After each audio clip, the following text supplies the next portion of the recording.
name's Sophia, and I actually currently work at the Natural History Museum.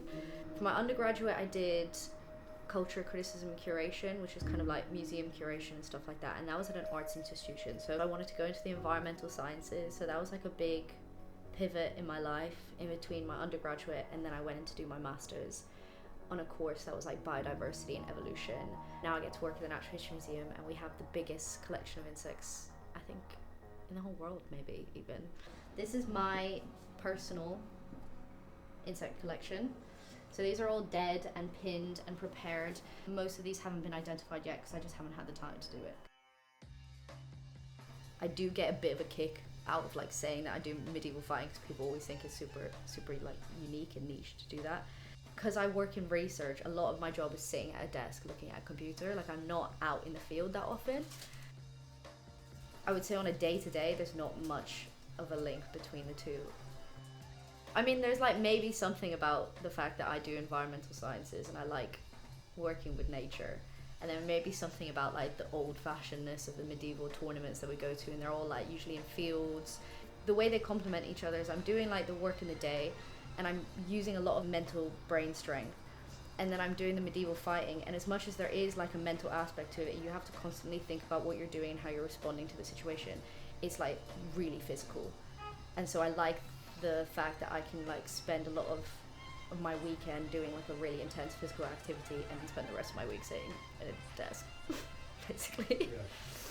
I went to Greece, and then while I was in Greece, there was this big event that was going on, my friend took me to. So they were just like getting people from the event to come over, and they would give them like foam swords and shields, and you could basically learn a few techniques and like fight each other. And I really liked it. So then when I came back to London, I was like searching up online.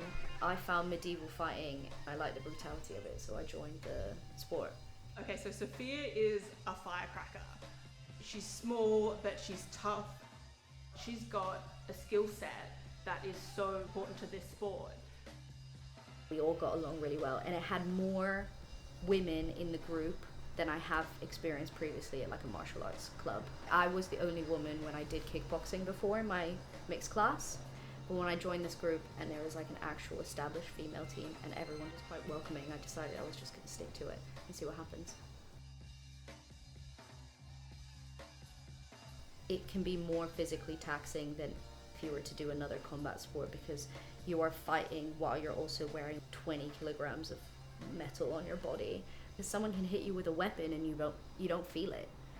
So it's like you have this protection, so you feel safe, but then you're also like really pushing your body to the limits because it's so exhausting with the weight. And it's a bit of an adrenaline rush, like the experience of it all. It can be really uncomfortable, especially when you have a helmet on. But then when you take your helmet off and you have a fight and it goes really well, you get like a huge adrenaline rush, and I'm assuming that's the same with other combat sports. So there's no space for like ego or pride and that kind of thing. You just have to get hit and then use it as a way to just get better.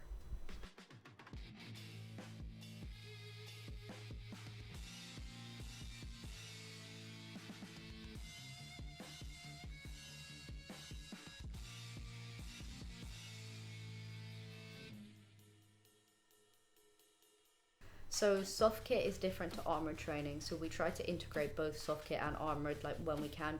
Soft kit is basically going through drills, so you're trying to like mimic as if you're in armor, but basically you're not. It can actually be like more intense than armored training. You have more flexibility with your body, so you're more likely to push yourself into positions that can be like uncomfortable or intense. Usually what training looks like for us is like we go in to a dojo that we rent out. Depending on how the coach is feeling, we'll do like a fitness exercise at the beginning, and it's like horrifying. And then we'll go into drills, which will be practicing throws, grappling, sometimes also sword striking techniques, depending on what my coach decides for the day. And then like the majority is sparring, so we'll be paired up, and then you'll do 3-minute rounds, then you'll get a break, then you'll do more 3-minute rounds, and then a lot of the time we'll end off doing just group fights, which is basically like a free-for-all at that point because everyone's so tired, and then he puts us into teams and we have to fight each other.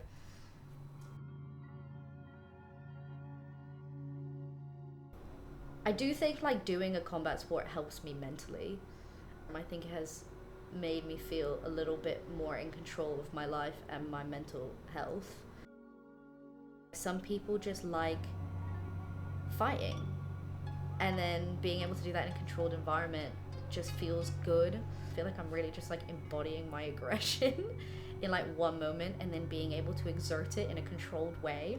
And then I find it fun to get hit too. I don't like just hitting people. I also like being fought. I like the resistance of someone also fighting me back, and being in a brawl. It just feels good. And you come out, you're out of breath. You give each other a hug.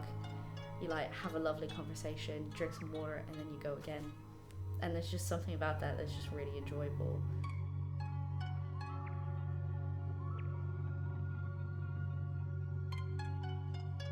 You do the sport and it either clicks or it doesn't click. You get like the 15 or 20 people who end up joining the team, and then you just meet the community, you connect with other people, everyone's from different backgrounds. There is a guy in our session, he studies like medieval studies at university, that's like his thing. We're meant to be from like the 1500s, that's like our historic period of time that we're meant to be fighting in. Loads of people do it because of the historic aspect of it, because they think it's the closest they're going to get to actually being a knight in the medieval times.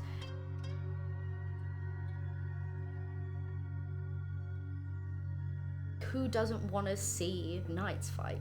I just don't know that many people who would be like completely uninterested in the idea of like watching a bunch of knights fight each other, because you're never have ever experienced that.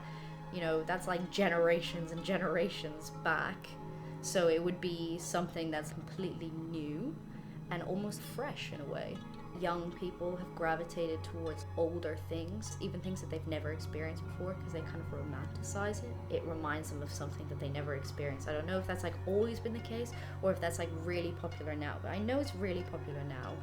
It's just, I guess, a form of escapism from the current world, where maybe everything's so like digitally saturated, and then you're like, oh, I can do something that's like really physical and really authentic to like hundreds of years ago, which is pretty cool.